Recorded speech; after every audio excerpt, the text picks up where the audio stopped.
Hello students, कैसे हो आप लोग। आज की क्लास हमारी ट्रायंगल की होने वाली है। पिछली क्लास में हमने लाइंस एंड एंगल पढ़ा था। अब हम पढ़ेंगे ट्रायंगल्स। ट्रायंगल्स को पढ़ने से पहले यानी कि इसके क्वेश्चन लगाने से पहले हम इसकी थोड़ी सी थ्योरी जानने की कोशिश करेंगे। इसके बारे में जानेंगे कि ट्रायंगल्स क्या है और टाइप्स ऑफ ट्रायंगल कितने हैं, किस किस बेस पे हैं और कितने डिग्री का एंगल बनेगा, कौन सा एंगल किसके इक्वल होगा। ठीक है, ये सब जानेंगे हम थोड़ा सा और फिर उसके बाद हम क्वेश्चन लगाएंगे। शुरू करते हैं। सबसे पहले है what is a triangle. Triangle क्या है? Triangle is a closed figure made by three line segments. तीन साइड से मिलके या तीन लाइन से मिलके या तीन लाइन सेगमेंट से मिलके जो एंगल बनता है उसे हम ट्राइंगल बोलते हैं। अगर एक भी लाइन ऐसे मान लीजिए, ट्राइंगल में कहता हूं कि ये ट्राइंगल है, ये ठीक है, हमने नाम रख दिया ए बी सी। इसमें क्या क्या होगा? ये ट्रायंगल बोल रहा है कि ट्रायंगल है तो इसमें तीन लाइन है, तीन साइड है, एक दो तीन, और तीन ही इसमें यानी कि थ्री साइड्स होगी हमारी, और तीन हमारे क्या होंगे? एंगल होंगे, थ्री एंगल्स, और तीन ही थ्री यानी कि वर्टिसेस होगी हमारी। ठीक है, कितनी चीज होगी इसमें? तीन साइड होगी, तीन ही एंगल्स होंगे, तीन ही वर्टिसेस होंगी, कोने यानी कि ये कोने है ना, ये कोने, और ट्रायंगल एंगल ये होंगे हमारे तीन। अब देखना ये है कि अगर मैं यहाँ पे ऐसे कर दूं, ये लाइन मिली ना, टच नहीं करा इसने सी को, क्या ये ट्रायंगल कहलाएगा? क्या ये ट्रायंगल कहलाएगा? नहीं, ये ट्रायंगल नहीं कहलाएगा। ट्रायंगल तभी कहलाएगा जब ये तीनों लाइन आपस में मिल जाए, टच कर दे एक दूसरे को, बंद हो जाए, यानी कि क्लोज फिगर। मैंने बोला close figure. Triangle is a close figure made by three line segments. Triangle बना है तीन लाइन से मिलकर, और वो भी क्लोज फिगर के साथ, तो इसलिए ट्रायंगल वो कहलाएगा जब ये साइड आपस में मिल जाएगी। चलिए आगे बढ़ते हैं। अब हम जानेंगे टाइप्स ऑफ ट्रायंगल। ट्रायंगल कितने प्रकार के होते हैं, कितने तरह के होते हैं?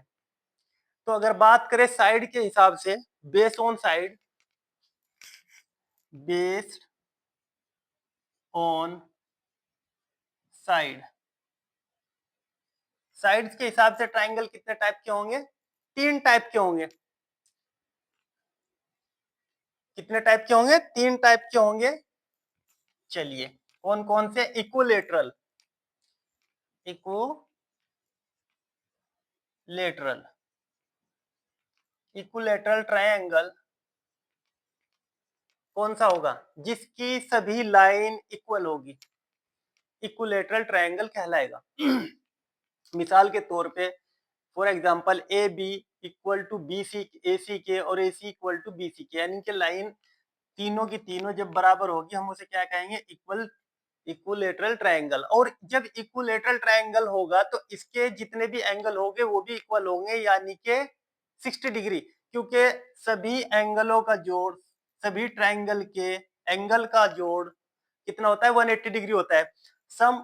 अब हम बोल सकते हैं कि ये 60 डिग्री का होगा और ये भी 60 डिग्री का होगा और ये भी 60 डिग्री का होगा। कब? जब इक्विलेटरल ट्रायंगल होगा, यानी कि इसकी तीनों साइड इक्वल होगी, तीनों ट्रायंगल इसके एंगल इक्वल होंगे, तो हमारा इक्विलेटरल ट्रायंगल बन गया।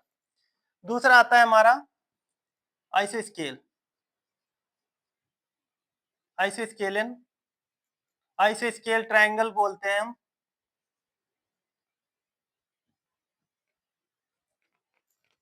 जिसकी दो लाइन इक्वल होगी, मान लीजिए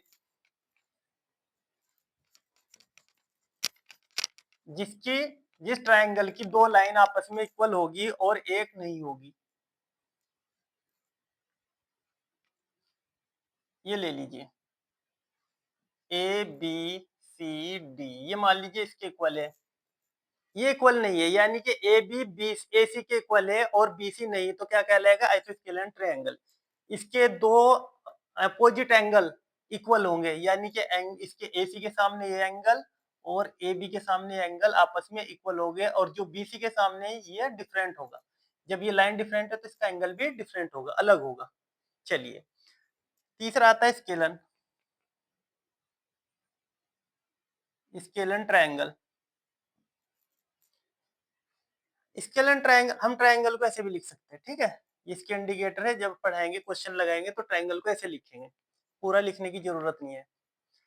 स्केलन ट्रायंगल में सभी लाइन डिफरेंट होगी, यानी कि सभी लाइन इक्वल होगी, ये अलग होगी और ये अलग होगी, यानी कि ये ए सी ए बी अलग होगी, ए सी अलग होगी और बी सी अलग होगी, डिफरेंट डिफरेंट लाइन होगी।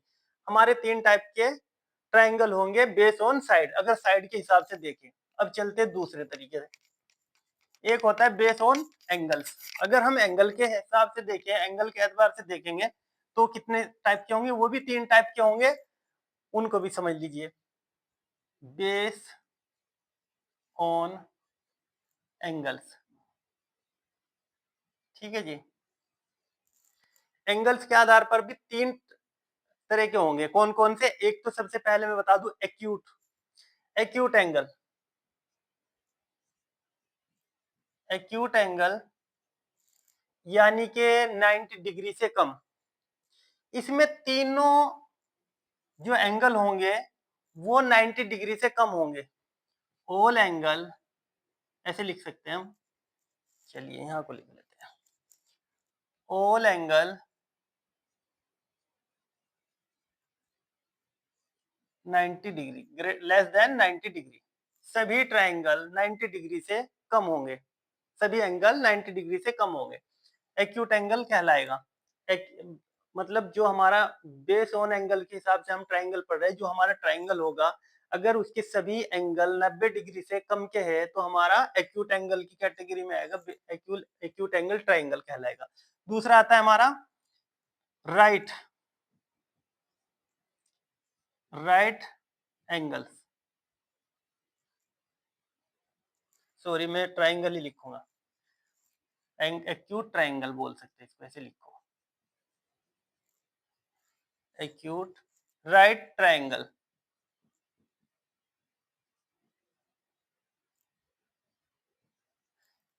इसमें only one angle, only one angle कितने डिग्री का होगा, 90 डिग्री का, एक्यूरेट 90 का होगा, ना कम ना ज्यादा, only one angle is 90 degree. यानी कि इसके तीन एंगल होंगे ट्रायंगल के, और उनमें से एक एंगल 90 डिग्री का होगा, कोई सा भी हो सकता है वो, और बाकी जो दो होंगे वो 90 से कम के होंगे, तो वो कहलाएगा हमारा राइट ट्रायंगल के बेस पे, ठीक है। जैसे मान लीजिए यहाँ 90 डिग्री का हो, बना के देखते हैं, बनाते हैं। मान लीजिए एक ट्रायंगल ये है हमारा, ये, और मैं यहाँ पे बनाया ये, तो ये हमारा एंगल 90 डिग्री का हो गया है, और ये कुछ भी हो सकते हैं, मतलब 30 डिग्री, ये 60 डिग्री, या ये 40, ये कम का, ऐसे हो सकते हैं, 40 और 50 का हो सकता है, बाकी दो किसी भी उसके एंगल के हो सकते हैं, लेकिन एक बिल्कुल 100% 90 डिग्री का ही होगा, तब ये कहलाएगा राइट ट्रायंगल। तीसरा हमारा आता है ऑब्ट्यूस ट्रायंगल। इसमें 90 डिग्री से ज्यादा का होगा, बाकी दो, यानी कि बाकी के जो ऑल ट्रायंगल हो गए वो लेस देन हो गए, किससे, 90 डिग्री से कम के, यानी कि हमारा एक 90 डिग्री से ज्यादा का हो जाएगा, वो 100 100 का हो जाए, 150 का हो जाए, कम का हो, यानी कि वो ज्यादा का ही होगा, और बाकी दो एंगल हमारे कम के होंगे, ठीक है, वो ऑब्ट्यूस एंगल ट्रायंगल कहलाएगा। समझ में आ गया होगा। चलिए आगे बढ़ते हैं,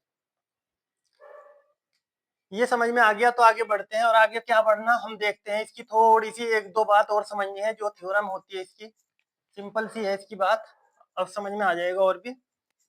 सबसे पहले इसकी खास बात यह रहती है हमारे ट्राइंगल की कि इसके सभी एंगलों का सम ए बी सी, इसके सभी ट्राइंगल के एंगल का सम कितना डिग्री होगा 180 डिग्री हमारे, यानी कि सम of all triangle of of all angle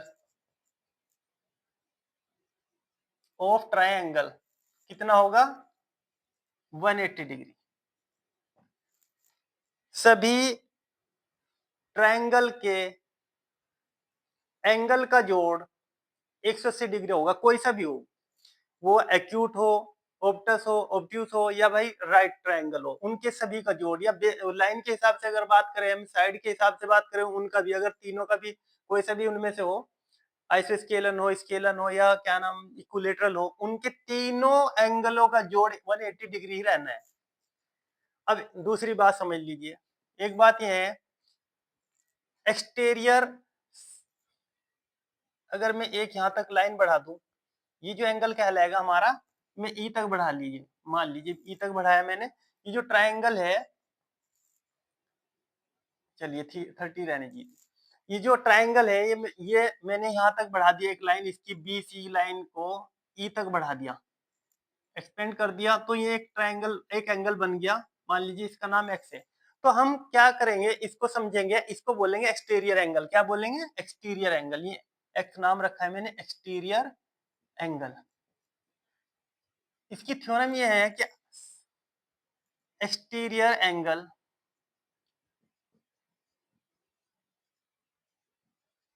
equal to sum of two opposite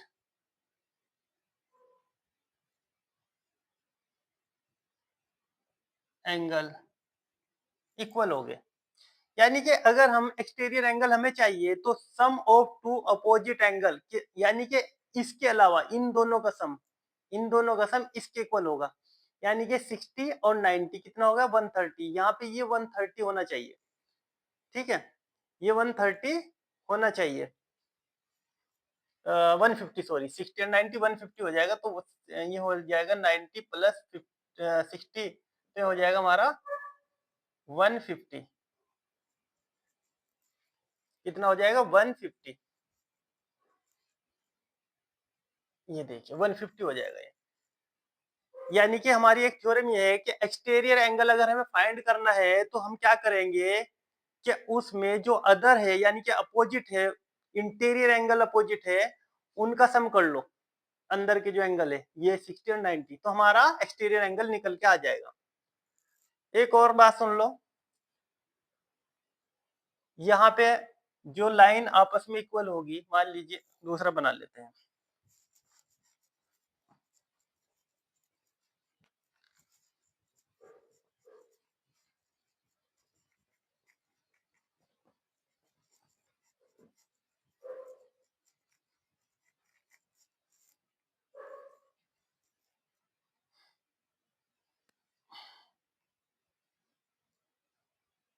ये ट्रायंगल मैंने बना दिया ए बी सी।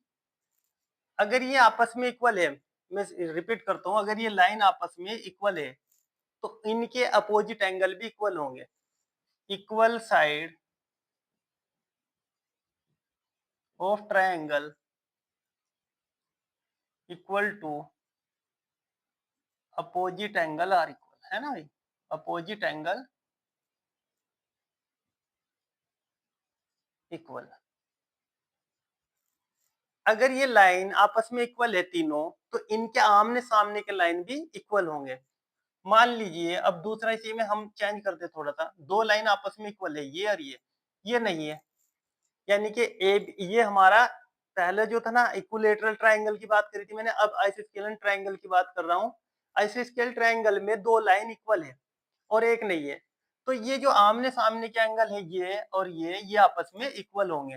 तो equal side of triangle opposite angle equal होंगे, ठीक है। इसी तरीके से अगर हमारी ये साइड, मान लीजिए ये साइड, ये वाली आपस में इक्वल है और ये नहीं है, ये वाली नहीं है, ये दो आपस में इक्वल है, तो इसके सामने वाला ये एंगल और इसके सामने वाला ये एंगल आपस में इक्वल होंगे दोनों, ये नहीं होगा, ये वाला एंगल इक्वल नहीं होगा। यहाँ तक मैं उम्मीद करता हूँ समझ में आ गया होगा। हमारा पढ़ने का मकसद ये था, सबसे पहले थ्योरी, ताकि हमें आगे चल के जो क्वेश्चन करेंगे उनमें बार बार रिपीट ना करना पड़े। और जब हम बार बार यही बात रिपीट करते रहेंगे तो क्वेश्चन में टाइम भी लगेगा, और हमें पता भी होना चाहिए कि ट्राइंगल की थोड़ी सी बात है। तो ट्राइंगल की जब हमें थोड़ी बहुत बात पता चल गई तो उस बेस पे हम क्वेश्चन आसानी से लगा सकते हैं। ठीक है, और इस ट्राइंगल लेसन में हम कॉन्ग्रेंट पढ़ेंगे। कॉन्ग्रेंस करना है यानी कि सिमिल, एक तरीके से इक्वल, यानी कि सेम साइज सेम शेप, ये पढ़ेंगे। इक्विलेटर यानी कि दो ट्राइंगल हो गए इसमें, एक ये जैसे मैंने ये बनाया ये और ये, और हम उनकी क्या करेंगे, इक्विलेटर यानी कि उनकी जो है ना देखेंगे कॉन्ग्रेंट है नहीं है, यानी कि सेम शेप है या सेम साइज है नहीं है। मान लीजिए सेम साइज है, सेम शेप नहीं है, तो नहीं होगा कॉन्ग्रेंट। अगर सेम शेप है, सेम शेप में है और सेम साइज है तो होगा।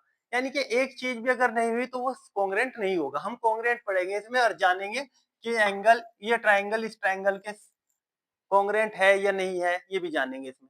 ठीक है, चलो मिलते हैं नेक्स्ट वीडियो में। Thank you watching the video.